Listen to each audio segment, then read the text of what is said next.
Let's talk some basketball. Historian, professor, author Clayton Trudor joins the show today. Clayton, you got a new book, Boston Ball, Rick Pitino, Jim Calhoun, Gary Williams, and the Forgotten Cradle of Basketball Coaches. Congratulations on the book. Oh, thank you so much, Jason. Jeff, thanks for having me. So I got a question. Why do you call it the Forgotten Cradle? Because surprisingly few people know that so many great coaches came out of Boston during this time period. I'm a college basketball fan lifelong, and I had no idea until I lived in Boston for a while. I went to graduate school at BC, and I'm a basketball junkie and would go to college games whenever I could. It didn't matter who it was. I'd go over to Harvard or Northeastern or BU or BC. And when I was doing that, it occurred to me that you had Rick Pitino, Jim Calhoun, Gary Williams all coaching there roughly the same time. They all end up in the Hall of Fame. And it just struck me as something that hadn't been covered very much. I went out and I bought the autobiographies that all three guys had written, like after they won a championship, which is kind of a standard thing to do. Pitino spent 4 pages on his 5 years at Boston University. Gary Williams spent 5 pages on his 4 years at BC. And Calhoun was particularly verbose, spending a chapter and a half roughly on his 14 seasons at Northeastern. So it struck me as something that merited a little more scrutiny. Collectively, they've won more than 2,300 games and 6 national championships, reaching 13 Final Fours.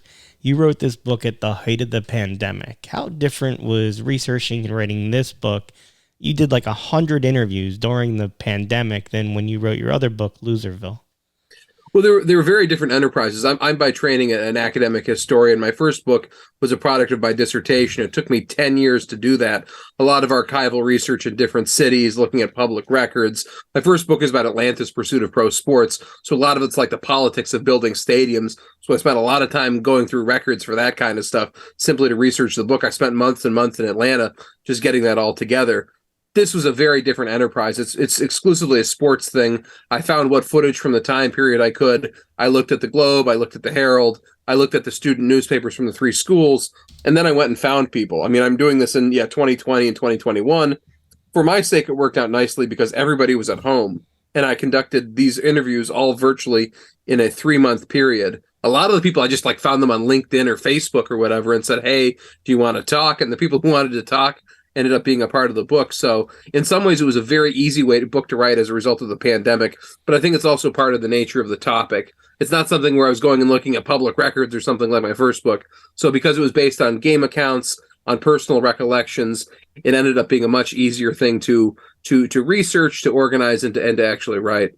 One of the problems with college coaches, and especially in the Boston area, is they're eclipsed by the Boston Celtics.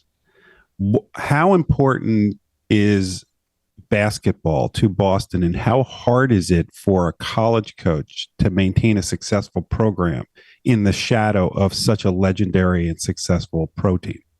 I think in some ways it's strikingly unimportant. I mean, even the Celtics historically drew more poorly than the Bruins did. When the Bruins went through this big gap of without winning, they still drew great crowds to the Garden historically. The Celtics won championships and had several thousand empty seats throughout the regular season. They had playoff games with plenty of empty seats in the 60s. So in terms as a basketball town, as a pro town, it's strangely lacking historically in some respects. There's a great deal of enthusiasm for high school basketball there, as there is a lot of places. College basketball has had a tough time drawing beyond the particular alumni bases of the schools. BC drew pretty well in the early 80s. They were in the Big East. They were a good team, a competitive team, but their appeal was almost exclusively alumni and students themselves. They didn't draw a larger Boston public. I mean, people often said to me Boston is a pro sports town, which is certainly true, and it's also an interesting thing because people talk about it as being America's college town, but it's a very unconventional college town compared to, say, Ann Arbor, Michigan, or Madison, Wisconsin, or New Brunswick, New Jersey, where there is one college that is the focus of everything in that particular community, as opposed to Boston, where the pro sports teams dominate, and you have all the colleges are their little particular niches. So you talk to us about the basketball landscape at the time, which serves as the backdrop for this story. College basketball is basically in a transition period. You're going from a 25-team tournament in the mid-'70s to the 64 teams in 85. The brand of basketball that these teams played because of the types of recruits. Talk about the way they changed the game. I think the chaos we've seen in recent years was also happening in this time period in a different way. The formation of what people, I think of as the traditional conference structure in college basketball is to a great extent happening in the very late 70s and very early 80s. And it all starts really with the formation of the Big East in 1979, adding Villanova and St. John's and Syracuse, and BC being the team from Boston, not because BC had a particularly strong heritage, but because they had access to the Garden. Dave Gavitt getting all these different teams together into this basketball mega conference forced everybody else who played college basketball, all the little state schools and little Catholic colleges in the Northeast, to scramble to find conferences. So you have Northeastern and BU, who figure prominently in this book as the places where Calhoun and Pitino are coaching.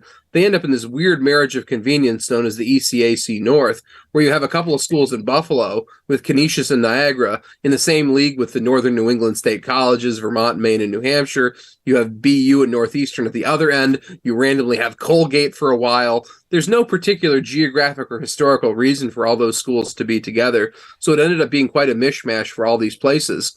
Closer to you guys, Villanova, certainly, they start out in the Eastern Eight, then end up in the Big East eventually, so it's just a mad scramble going on in college basketball in terms of that. Stylistically, there's also a shift, I would say, towards more small ball during the early 1980s, early to mid-80s, and BC, BU, and Northeastern were all really at the forefront of that. College basketball in the 60s and 70s had increasingly been dominated by big men. People were looking to recruit the likes of Kareem Abdul-Jabbar, or Bill Walton, or Bob Lanier, or Artis Gilmore. Well, BC wasn't capable of recruiting those guys on a regular basis. So the guys they found were often guys who were a little overlooked, small, quick, athletic players who played well into the fast-breaking, trapping, and pressing style that a guy like Gary Williams brought in. Similar things were true at Northeastern and BU. They had to find diamonds in the rough, I would say, recruit-wise, and then it ended up playing this faster tempo of ball that a lot of teams in the 80s, 90s, and the early 21st century adopted as a response to a very big man-dominated game in an earlier generation. You know, each of these coaches has their own circuitous path to success. These aren't straight lines. These people don't have meteoric rises. They have to get where they're going, which is, that's life. And for Pitino, you write about the fact that his path was partly influenced by Jim Boeheim. Can you tell us a little bit about how two coaches who ended up being rivals were so linked together early on? Well, I think in part that comes out of the whole five-star family, the whole Harvard Garfinkel's basketball camp. There are a lot of these coaches who end up part of this network in the Northeast, all have connections to that. Certainly both Boeheim and Pitino are early exponents of that basketball philosophy and products of that camp. Pitino becomes an assistant of Boeheim's in 1976. Pitino, right out of college, he went to the University of Massachusetts, which was a power in the old Yankee Conference, playing alongside the likes of Al Skinner and in his freshman year, Dr. J. Pitino immediately gets an assistant's job at Hawaii. He's there for a couple of years. There's some shenanigans going on in the program, which he may or may not have been involved in, depending who you ask. And he ends up in need of a new job when he's 25 years old. He gets married in New York City in the summer of 1976. And on that day, Jim Boeheim shows up at his wedding and says, "I have a job for you." So Pitino interrupts his wedding to go and hang out with Boeheim for a couple hours and talk about potentially getting a new job as head basketball as an assistant coach for him. And he ends up delaying his honeymoon to go recruit Louis Orr and Roosevelt Bowie, who both end up being NBA players. So Pitino spends 2 years working with Boeheim and Bernie Fine and Brendan Malone, these guys who go on to be great coaches both at Syracuse and other locations. And he really has his I guess he has his education in some ways as a coach at Syracuse, and he brings that approach with him to Boston University when he gets a job still in his mid-20s. But Boeheim didn't want him to take the BU job, right? Yeah, he said it was the worst job in the East. They were playing a Division I schedule and had 6 scholarships. They had like a $12,000 recruiting budget when other schools had $40,000 and $50,000 budgets. He said there's no way you can win there. Pitino goes in. He's as great a salesman as he is a basketball coach. He convinces them to double the number of scholarships to 12, increases recruiting budget to $25,000. And as anytime you hear Pitino give a talk in front of like a corporate audience, he'll make the joke, "They gave me a car, a Renault Le Car," which is like the cheapest car available in the late 70s. and he's 6 feet tall, recruiting guys who are even taller than him, trying to get them to fit into the subcompact car. Must have been pretty comical, driving like the really tall guy in The Simpsons who had like his knees up on up to the, like the roof of the car kind of thing. But by comparison, the previous coach had much less to work with. Pitino goes in there and is able to get a lot of these guys who have connections to five-star basketball camp, and very quickly built a successful program at BU, having a 19-7 season his first year, and they hadn't won more than like 13 games since the early 70s. The prior coach have a Pinto or a Pacer? he had a bus pass, I think. And Pitino's not the only one with a crazy story. I mean, Calhoun basically got the job because he met a prominent alum, and Gary Williams coached college soccer before he was able to be a head coach. Talk to us about their journeys. Yeah, I mean, Jim Calhoun is the third coach at Northeastern in 1972. Their first coach, a guy named Dick Dukeshire, who'd been a fantastic Division II coach there. Northeastern was one of the best Division II programs of the 1960s. They were in the 60s. They were in the tournament almost every year. Dukeshire took the job as the Greek national coach in the 1972 Olympics. He befriended the athletic director at Brandeis, who had some connection with Greek Olympic athletics, and said, I know a basketball coach. So this D2 American coach shows up and becomes the coach in the Olympics for Greece. He gets sick when he's over there in Munich at the Olympics and can't come back that fall to coach. His interim is a guy named Jim Bowman, who did a pretty good job in his 1 year at Northeastern in 71-72. He's 29 years old at the time. He gets a letter from the FBI Academy. He'd been applying for it since he graduated from college 7 years earlier, saying, we're offering you a position in the academy to eventually become an agent, but you have to accept it by your 30th birthday, which is in 2 weeks. That was the cutoff at the time to join the FBI. And he ended up thinking the FBI was a much more stable career than coaching a Northeastern team that was just in the process of transitioning to Division I, playing a Division I schedule with a Division II roster, basically. He said, fine, I'm joining the FBI. So Calhoun gets in touch with this prominent alumni, ends up getting the job, takes a pay cut. He had a union job, coaching, teaching high school, good benefits and everything. Left that, had a young family to go coach basketball at Northeastern. And slowly but surely, he transformed them into a very good Division I program. And by the early 80s, they're one of the first true mid-major programs. I mean, the conference they're in, the ECAC North with BU and Northeastern, Canisius, Niagara, often had 3 or 4 teams that made the NCAA and NIT. It was a strong, not one of the majors, but a strong conference. And 3 consecutive years, Northeastern scored upsets in the NCAA tournament with Calhoun. So they were sort of like Gonzaga in the late 90s, I would say, is what Northeastern was like in the early to mid 80s. And it all started because a guy decided he wanted to be in the FBI. That's amazing. Oh, and in terms of Gary Williams, I didn't answer that part of the question. He was a high school teacher, and he's from Camden County originally. He was a high school teacher in Camden at Woodrow Wilson High School, wins the New Jersey State title in 1969. His friend Tom Davis, who had been his mentor at the University of Maryland, Davis was a graduate assistant at the time when Gary Williams was a player there. Davis got the job at Lafayette and gave Gary a call and said, you want to become my assistant coach? And he thought about it and he said, sure. And when he got there, he said, oh, I forgot to mention, it's a halftime position. The other halftime job you have is coaching the soccer team. Gary Williams had never kicked a soccer ball in his life. All of a sudden is coaching a Division I program. He basically just leveled with his players and said, look, guys, I don't know anything about soccer. I know about getting guys in condition. I can help you with that, but you do the soccer part. And he ended up being basically a 500 college soccer coach for 6 years, knowing virtually nothing about the game, while being an assistant for Tom Davis at Lafayette and getting them to the NIT on a couple of occasions. So basically, he was the original Ted Lasso. He's Ted Lasso completely. Yes.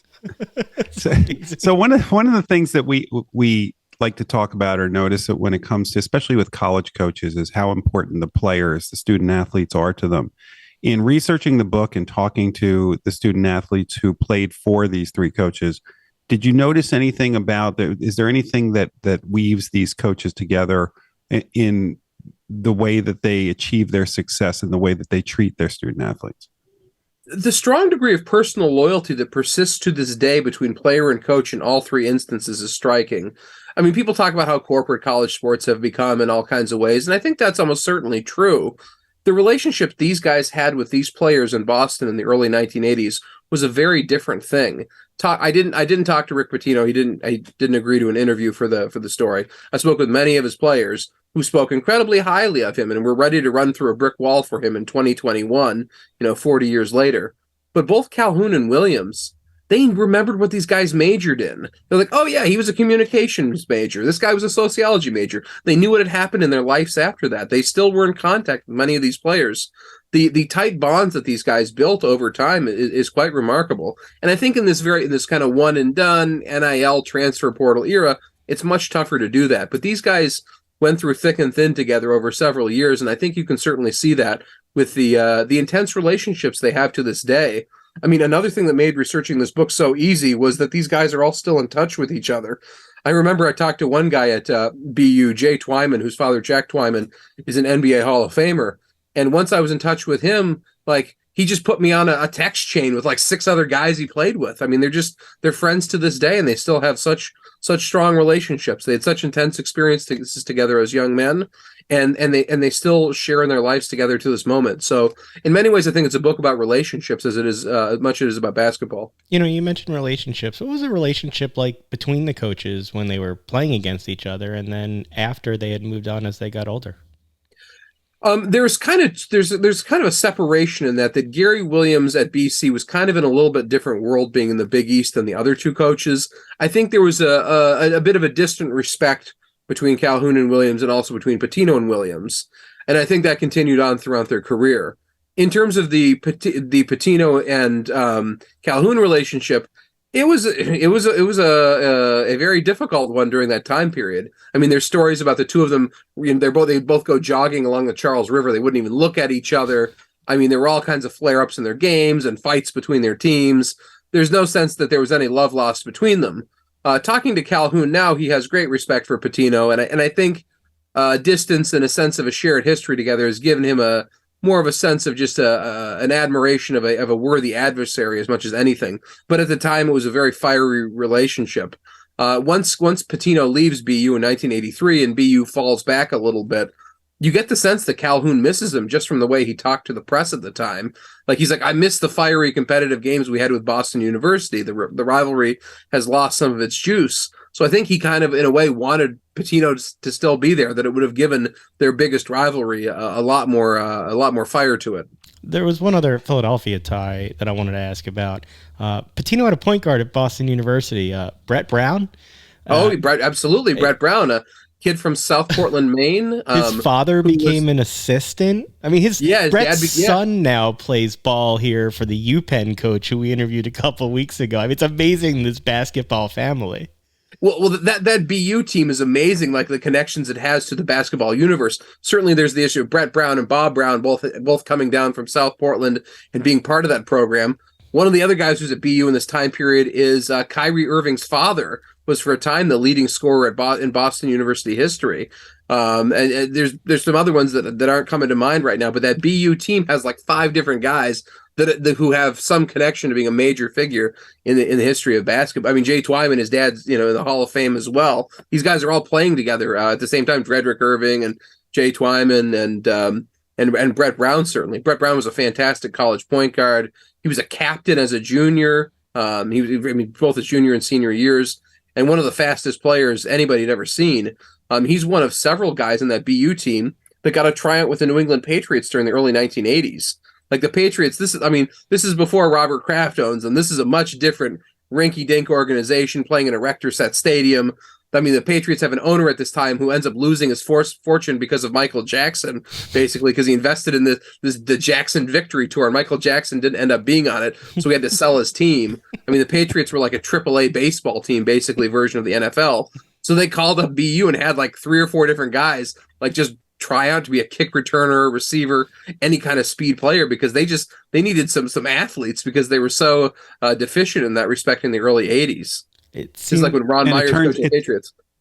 And it turns out it's all come full circle. Now the Patriots stink again. Maybe BU and a bunch of these college basketball programs can provide some football players. I think they certainly need that right now, certainly. If any of them could throw a football, that'd be very helpful, too. It does seem like this book sort of chronicles some of the leading edge of the changes that were going on in basketball at the time. The book, again, is Boston Ball, Rick Pitino, Jim Calhoun, Gary Williams, and the Forgotten Cradle of Basketball Coaches. Clayton Tudor, we loved getting a few minutes with you to talk about it all and wish you the best of luck. Oh, thank you. This was a pleasure. What a fun interview. We will catch up with you soon. Thanks, man. All right. Thank you.